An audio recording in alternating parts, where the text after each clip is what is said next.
Moscow থেকে ভেসে এলো এক নতুন ভূরাজনৈতিক সিগন্যাল, যেখানে বলা হচ্ছে ক্রেমলিনের দরজা আজ ইরানের জন্য আরও প্রস্তুত, আরও দৃঢ়। রাশিয়া জানিয়ে দিয়েছে তারা প্রস্তুত ইরানের সঙ্গে প্রতিটি ক্ষেত্রে সম্পর্ক বাড়াতে। যে সময় পশ্চিমা জোট ইরানের ওপর অতিরিক্ত চাপ দিচ্ছে, ঠিক সেই সময় মস্কো তার মিত্রতাকে রূপ দিচ্ছে নতুন কৌশলগত অংশীদারিতে। এ যেন এক প্রকার ঘোষণায়, যেখানে বোঝানো হচ্ছে মধ্যপ্রাচ্যের কূটনীতিতে শুরু হতে যাচ্ছে এক নতুন অধ্যায়। 20 অক্টোবর ক্রেমলিনের মুখপাত্র দিমিত্রি পেসকভ সাংবাদিকদের সামনে স্পষ্ট করে জানান, রাশিয়া ইরানের সঙ্গে সহযোগিতা বাড়াতে সম্পূর্ণ প্রস্তুত। এছাড়াও ইরান তাদের অংশীদার এবং দুই দেশের সম্পর্ক অত্যন্ত গতিশীলভাবে এগোচ্ছে। কূটনৈতিক বিশ্লেষকরা বলছেন, এই বক্তব্য শুধু রাজনৈতিক নয়, বরং এটি একটি কৌশলগত বার্তা যে ইরানকে যুক্তরাষ্ট্র ও ইসরায়েল একাধিকবার পারমাণবিক হুমকি বলে টার্গেট করেছে, সে ইরানকেই আজ রাশিয়া বলছে তুমি একা নও। এছাড়াও মস্কো এবার খোলাখুলি বলেছে, পশ্চিমা জোট ও ইউরোপ ইরানের ওপর যে চাপ সৃষ্টি করছে তা অতিরিক্ত এবং অযৌক্তিক। যখন ওয়াশিংটন তেল আবিব যৌথভাবে ইরানের পারমাণবিক স্থাপনাগুলোর ওপর হামলা চালিয়েছে, রাশিয়া তখনই সেই হামলাকে আন্তর্জাতিক আইনের স্পষ্ট লঙ্ঘন বলে নিন্দা জানিয়েছিল। রাশিয়া ও ইরানের মধ্যে কেবল সামরিক নয়, অর্থনৈতিক সহযোগিতাও এখন এক নতুন পর্যায়ে। রুশ রাষ্ট্রীয় পারমাণবিক সংস্থা রোজাটম গত মাসে ইরানের সঙ্গে $25 বিলিয়ন চুক্তি করেছে, যার অধীনে 4টি নতুন পারমাণবিক বিদ্যুৎ কেন্দ্র তৈরি হবে ইরানে। দেশটির দক্ষিণাঞ্চলীয় বুশেহরেই ইতিমধ্যে রাশিয়া নির্মাণ করেছে ইরানের প্রথম নিউক্লিয়ার প্লান্ট। আর নতুন এই প্রকল্পগুলো ইরানের জ্বালানি ঘাটতি দূর করবে, একই সঙ্গে বাড়াবে তেহরানের প্রযুক্তিগত সক্ষমতা। চলতি বছরের জানুয়ারিতে রাশিয়ার প্রেসিডেন্ট ভ্লাদিমির পুতিন ও ইরানের প্রেসিডেন্ট মাসুদ পেজেশকিয়ান স্বাক্ষর করেছেন এক কৌশলগত অংশীদারিত্ব চুক্তি। যদিও এতে কোনো পারস্পরিক প্রতিরক্ষা ধারা নেই, তবে এটি মস্কোতে ইরান সম্পর্কের দীর্ঘমেয়াদী দিক নির্দেশনা হিসেবে কাজ করছে। রাশিয়া বলছে তারা আইনগতভাবে বৈধ উপায়ে ইরানকে সামরিক সরঞ্জাম সরবরাহ করছে। অন্যদিকে ইরান রাশিয়াকে সরবরাহ করছে উন্নত মানের ড্রোন, যা ইতোমধ্যেই ইউক্রেন যুদ্ধক্ষেত্রে রাশিয়ার শক্তি বাড়িয়েছে। কি বুঝলেন ভাই? অনলি যেটাই চাই।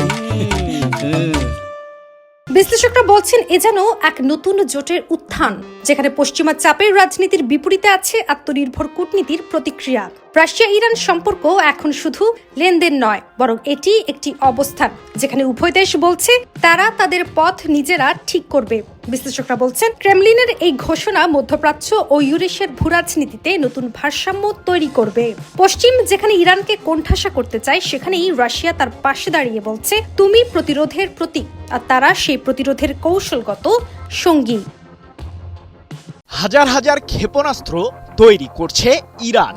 এবার কাদের ঘায়েল করার নির্দেশ দেবেন আয়াতুল্লাহ আলী খামেনি? এদিকে ইসরায়েলের বিরুদ্ধে সাম্প্রতিক যুদ্ধে ইরানের একটি ক্ষেপণাস্ত্র কেন্দ্র আঘাতপ্রাপ্ত হয়নি।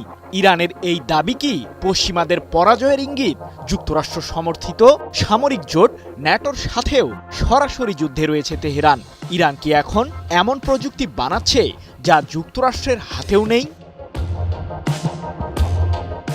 ইসরায়েল ও যুক্তরাষ্ট্রের সম্মিলিত হামলার পরও অক্ষত রয়েছে ইরানের ক্ষেপণাস্ত্রের ভাণ্ডার, এমনটি জানিয়ে ইরানের সর্বোচ্চ প্রতিরক্ষা বাহিনী IRGCর জ্যেষ্ঠ commander brigadier general Mohammad Reza নাগদি বলেছেন, আমাদের ক্ষেপণাস্ত্র কেন্দ্রগুলোতে আঁচড় তো দূরের কথা, একটি পালকের ছোঁয়াও লাগেনি।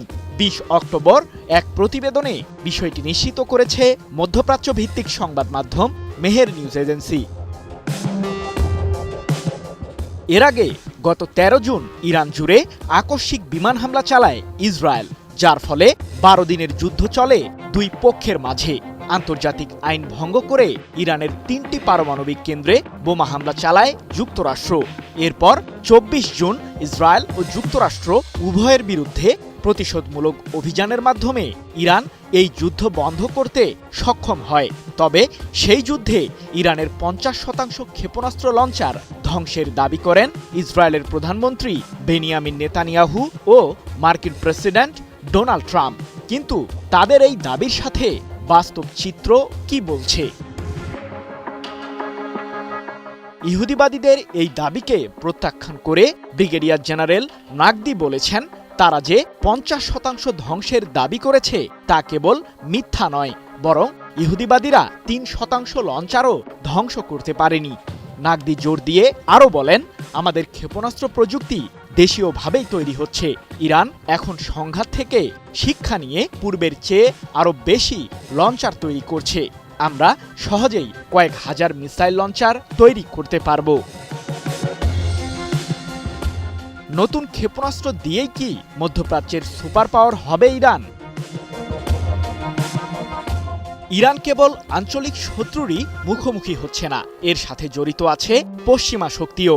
এমনটি জানিয়ে আইআরজিসির জ্যেষ্ঠ কমান্ডার নাকদি বলেন, আমরা ন্যাটোর সাথে সংঘাতে আছি, যেখানে রয়েছে যুক্তরাষ্ট্র, ফ্রান্স ও যুক্তরাজ্য।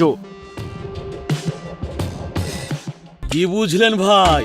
অনলি যেটাই চাই।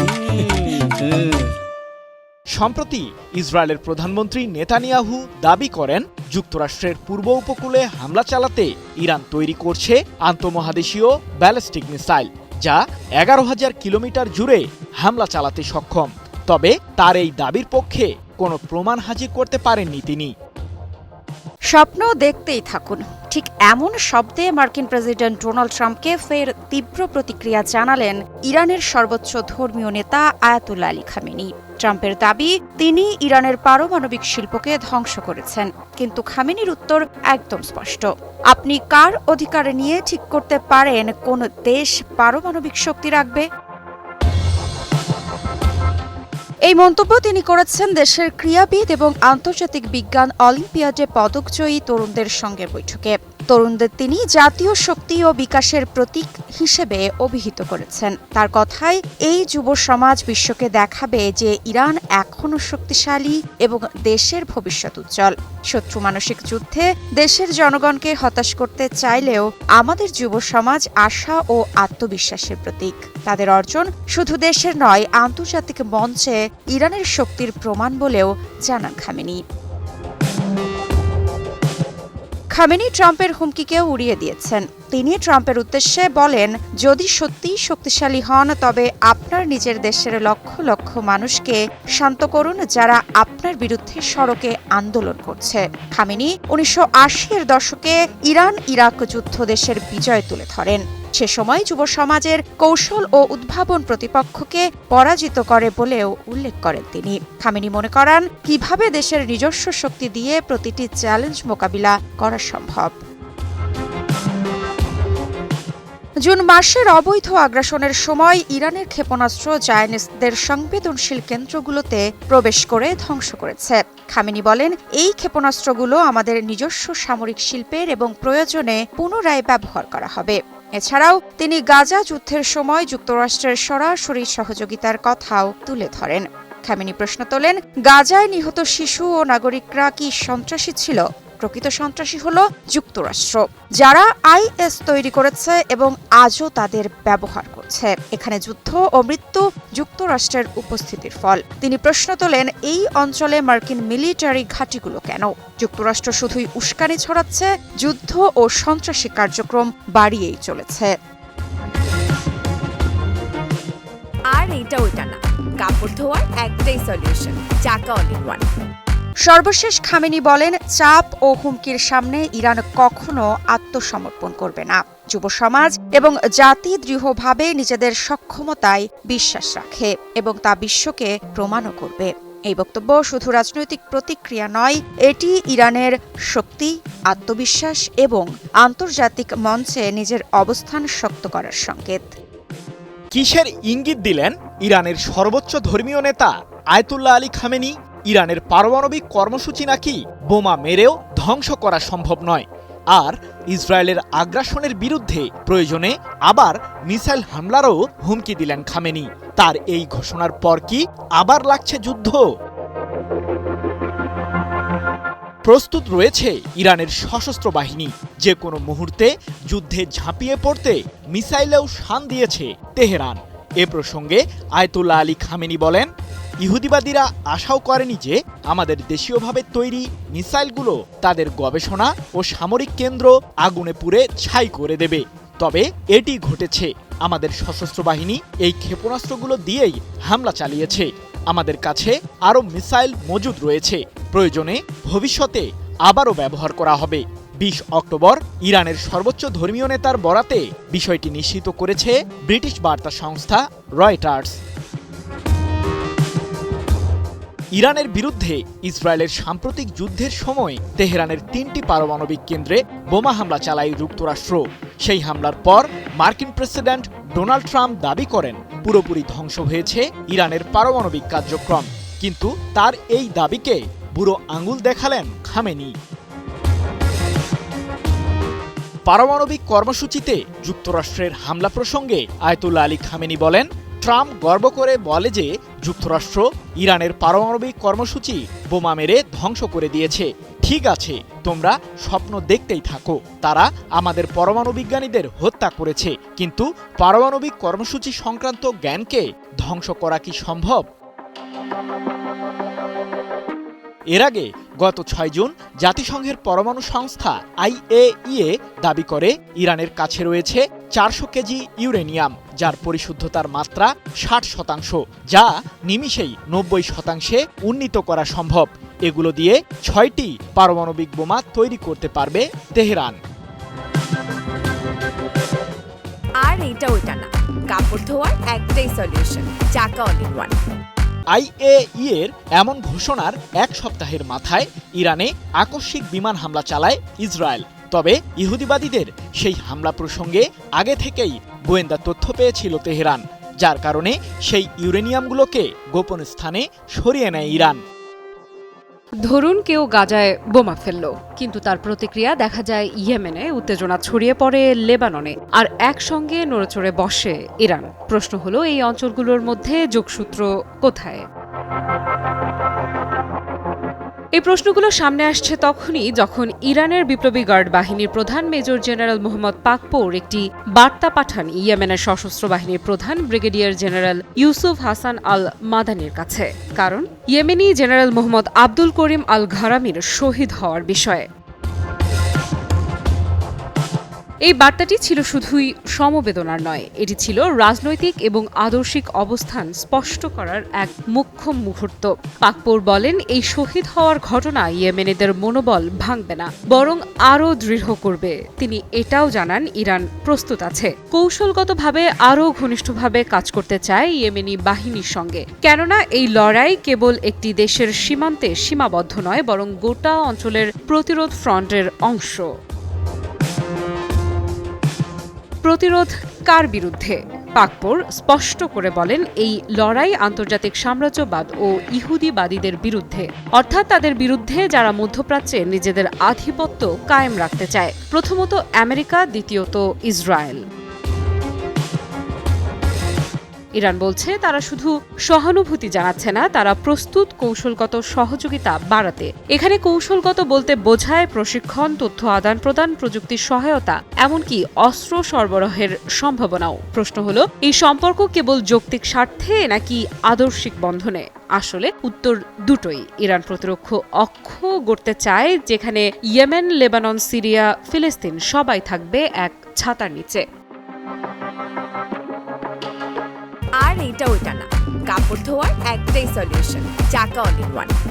এটা ইঙ্গিত দেয় এক নতুন বিশ্ব বাস্তবতার দিকে, যেখানে পশ্চিমা প্রভাবের বিরুদ্ধে তৈরি হচ্ছে বিকল্প এক শক্তি বলয়। গাজায় যখন ইসরায়েল বোমা ফেলছে, তখন ইয়েমেন থেকে ক্ষেপণাস্ত্র ছোড়া হচ্ছে। এ এক নতুন ছায়াযুদ্ধ, যেখানে ফ্রন্টলাইন বদলাচ্ছে প্রতিদিন, কিন্তু বার্তাটা এক, প্রতিরোধ চলবেই। যখন একটি দেশ 40 বছরের কঠোর নিষেধাজ্ঞা পেরিয়ে নিজের প্রযুক্তিতে গড়ে তোলে বিশ্বের অন্যতম ভয়ঙ্কর মিসাইল শক্তি, তখন সেটি কেবল প্রতিরক্ষা নয়, বরং এক স্পষ্ট বার্তা, যেখানে বোঝানো হচ্ছে আমরা আঘাত সহ্য করব, কিন্তু প্রতিশোধ নিতেও জানি। ইরান আজ শুধু প্রতিরোধকারী নয়, বরং এক আক্রমণাত্মক শক্তি, যে যুদ্ধ থামাতে পারে নিজের প্রতিশোধের আগুনে। আজকের প্রতিবেদন সেই ইরানের গল্প, যেখানে প্রযুক্তি, কৌশল আর আত্মবিশ্বাস মিলে গড়ে উঠেছে এমন এক প্রতিরক্ষা বলয়, যা বদলে দিয়েছে আঞ্চলিক ভারসাম্যের খেলা। 13 জুন ইসরায়েল শুরু করে এক অঘোষিত যুদ্ধ। নিশানা ছিল ইরানের বিজ্ঞানী, জেনারেল আর সাধারণ মানুষ। এর ঠিক এক সপ্তাহ পর যুক্তরাষ্ট্র সরাসরি হামলা চালায় ইরানের 3টি পারমাণবিক স্থাপনা নাতানজ, ফোর্দো আর ইস্পাহানে, যা ছিল জাতিসংঘ সনদ, আন্তর্জাতিক আইন এবং এনপিটি চুক্তির প্রকাশ্য লঙ্ঘন। কিন্তু ইরান চুপ ছিল না। প্রতিশোধের উত্তাপে তারা ছুড়ে দেয় নিজেদের তৈরি সবচেয়ে শক্তিশালী অস্ত্র, অফেন্সিভ মিসাইল। টার্গেট ছিল ইসরায়েল অধিকৃত অঞ্চল ও কাতারের আল উদেইদ ঘাঁটি, যেখানে যুক্তরাষ্ট্রের সবচেয়ে বড় সামরিক উপস্থিতি। এরপর 24 জুন মাত্র 12 দিনের ব্যবধানে ইরান থামিয়ে দেয় পুরো যুদ্ধ, অর্থাৎ মিসাইলই হয়ে ওঠে শান্তির হাতিয়ার। এ বিষয়ে ইরানের প্রতিরক্ষা মন্ত্রণালয়ের মুখপাত্র ব্রিগেডিয়ার জেনারেল রেজা তালাইনিক জানান, ইরানের মিসাইল শিল্প সম্পূর্ণ দেশীয়, উন্নত এবং জ্ঞান ভিত্তিক। এটি এখন বিশ্বের শীর্ষ পর্যায়ে। তিনি জানান, 4 দশকের নিষেধাজ্ঞা সত্ত্বেও ইরান এই শক্তি অর্জন করেছে, যা অন্য খাতে নিষেধাজ্ঞা মোকাবিলারও এক দৃষ্টান্ত। তালাইনিকের ভাষায়, এই মিসাইল শিল্প শুধু প্রতিরক্ষা দেয়নি, দিয়েছে কৌশলগত আক্রমণাত্মক সুবিধা, যা 12 দিনের যুদ্ধেই প্রমাণ হয়েছে ইরানের প্রতিশোধই থামিয়েছে শত্রুদের আগ্রাসন। এদিকে আইআরজিসির উপপ্রধান ব্রিগেডিয়ার জেনারেল আলী ফাদাবি জানান, ইসরায়েল সরাসরি হামলা চালিয়ে বড় ধরনের পরাজয় বরণ করেছে, এমনকি হতাশ হয়ে যুক্তরাষ্ট্র যুদ্ধে নামে, যা ছিল অস্বাভাবিক। তিনি আরো জানান, ইরান যুদ্ধের নিয়মই বদলে দিয়েছে। যুক্তরাষ্ট্র ইসরায়েল বুঝে গেছে ইরানের মিসাইল শুধু প্রতিরক্ষা নয়, এটি যুদ্ধ থামানোর ক্ষমতাও রাখে। কূটনৈতিক বিশ্লেষকরা বলছেন, এই যুদ্ধ প্রমাণ করেছে মিসাইল এখন শুধু ভয় দেখানোর অস্ত্র নয়, বরং এটি এক কূটনৈতিক ভারসাম্যের হাতিয়ার। ইরান তার প্রযুক্তি, কৌশল এবং আত্মবিশ্বাস দিয়ে দেখিয়েছে, নিষেধাজ্ঞা দিয়ে থামানো যায় না এমন এক জাতিকে যার হাতে আছে জ্ঞানভিত্তিক প্রতিরক্ষা। আজ ইরান শুধু আঞ্চলিক শক্তি নয়, বরং এক বৈশ্বিক বার্তা, যেখানে প্রতিনিয়ত বোঝানো হচ্ছে, আমরা প্রস্তুত, আমরা প্রতিশোধ নিতে পারি, আমরা শান্তি আনতে পারি। ইরানের এই সাফল্য কেবল এক যুদ্ধের গল্প নয়, বরং এটি এক প্রতিরক্ষা শিল্পের বিজয় গাথা, যেখানে মিসাইল মানে শুধু অস্ত্র নয়, বরং একটি জাতির আত্মসম্মান, আত্মবিশ্বাস আর স্বাধীনতার প্রতীক। বিশ্ব দেখছে মিসাইল এখন কূটনীতির ভাষা, আর ইরান সেই ভাষা রপ্ত করেছে নিজের মতো করে। যখনই আমরা নিউক্লিয়ার শব্দটা শুনি, মাথায় ভেসে ওঠে যুদ্ধ, বিস্ফোরণ কিংবা হুমকির ছবি। কিন্তু খুব কম মানুষই জানে, এই একই পরমাণু শক্তি আজ হাজারো জীবনের আলো, ঔষধ আর অন্ন হয়ে উঠেছে। ইরানে এই শক্তিটাই গড়ে তুলছে নতুন এক ভবিষ্যৎ, যেখানে পরমাণু মানে ধ্বংস নয়, বরং নির্মাণ।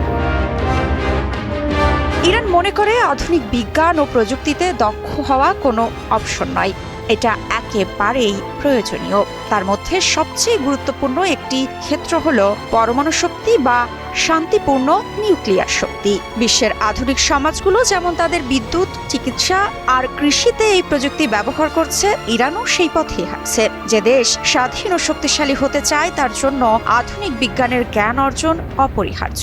শান্তিপূর্ণ পরমাণু শক্তি তারই একটি অপরিহার্য অধ্যায়। ইরানের সর্বোচ্চ নেতা আয়াতুল্লাহ আলী খামেনি বহুবার বলেছেন, আমাদের দেশের জন্য পরমাণু শক্তির গুরুত্ব তেল আবিষ্কারের চেয়েও বেশি। তিনি এটিকে শুধু শক্তির উৎস নয়, বরং উন্নয়নের প্রতীক হিসেবে দেখেন। তার ভাষায়, নিউক্লিয়ার ইন্ডাস্ট্রি মানে শক্তি, চিকিৎসা, পানি বিশুদ্ধকরণ, কৃষি সব ক্ষেত্রের জন্যই প্রয়োজনীয় উন্নত বিজ্ঞান। আর ভবিষ্যতের দিকেও তিনি স্পষ্ট করে দিয়েছেন, একদিন তেল শেষ হয়ে যাবে, কিন্তু পারমাণবিক বিদ্যুৎই তখন হবে বিশ্বের প্রধান শক্তির উৎস, যা আরও পরিচ্ছন্ন, স্বাস্থ্যকর ও টেকসই। ইরানের নিউক্লিয়ার প্রোগ্রামের সবচেয়ে বড় লক্ষ্য পরিচ্ছন্ন ও স্থিতিশীল শক্তি উৎপাদন। নিউক্লিয়ার বিদ্যুৎ কেন্দ্রে ক্ষুদ্র পরমাণু বিভাজন থেকেই আসে বিপুল তাপ, যা দিয়ে তৈরি হয় বাষ্প, আর সেই বাষ্প ঘুরিয়ে দেয় বিশাল টারবাইন, যা তৈরি করে বিদ্যুৎ। ভাবুন, যেন এক বিশাল কেটলির মতো, যা ফুটছে মানুষের শহরকে আলোকিত করতে। সূর্য কিংবা বাতাসের মতো নয়, নিউক্লিয়ার বিদ্যুৎই সারা বছরই নিরবিচ্ছিন্নভাবে চলে। এটি দূষণমুক্ত এবং দীর্ঘস্থায়ী। ছোট পরিমাণে জ্বালানি থেকে উৎপন্ন হয় বিশাল পরিমাণ বিদ্যুৎ, যা দেশকে করে তোলে আত্মনির্ভর। পরমাণু শক্তি শুধু বিদ্যুৎ নয়, এখন এখন এটি চিকিৎসার এক অপরিহার্য অংশ। নিউক্লিয়ার মেডিসিন আজ ক্যান্সার, হৃদরোগ কিংবা মস্তিষ্কজনিত জটিলতা শনাক্ত ও চিকিৎসায় বিপ্লব এনেছে। ডায়াগনস্টিক রেডিও ফার্মাসিউটিক্যাল নামে পরিচিত বিশেষ মেডিকেল ট্রেজার দিয়ে ডাক্তাররা শরীরের ভেতরের অঙ্গগুলো দেখতে পারেন, যেভাবে কোনো যন্ত্র আগে পারেনি। রোগকে আগে ভাগে শনাক্ত করাই এখন চিকিৎসার মূল চাবিকাঠি, আর এই প্রযুক্তি সেই কাজটাই করছে নিঃশব্দে, নির্ভুলভাবে। এছাড়াও রেডিওথেরাপি বা ব্র্যাকিথেরাপি ক্যান্সার কোষ ধ্বংসে ব্যবহার হচ্ছে অস্ত্রোপচার ছাড়াই। পরমাণু শক্তি আজ জীবনের রক্ষাকারী এক নীরব বন্ধু। ইরানের কৃষিতেও পরমাণুর ব্যবহার ক্রমেই বাড়ছে। কৃষকেরা কম রাসায়নিক ব্যবহার করে বেশি ফলন তুলতে পারছেন। স্টেরলাই ইনসেক্ট টেকনিক নামের এক অভিনব পদ্ধতি ল্যাবে জন্মানো পুরুষ পোকাগুলোকে হালকা বিকিরণ দিয়ে প্রজননে অক্ষম করা হয়, এরপর মাঠে ছেড়ে দেওয়া হয়। ফলে প্রাকৃতিকভাবে কীটপতঙ্গের সংখ্যা কমে যায়, কিন্তু প্রকৃতির ভারসাম্য নষ্ট হয় না। তাছাড়া বিকিরণের সাহায্য তৈরি করা নতুন জাতের গাছপালার রোগ ও খরার বিরুদ্ধে বেশি প্রতিরোধী, ফলে একই জমিতে বেশি ফসল ফলানো সম্ভব হচ্ছে। এটা এক নতুন ধরনের কৃষি, যেখানে পরমাণু কাজ করছে রাসায়নিকের বিকল্প হিসেবে।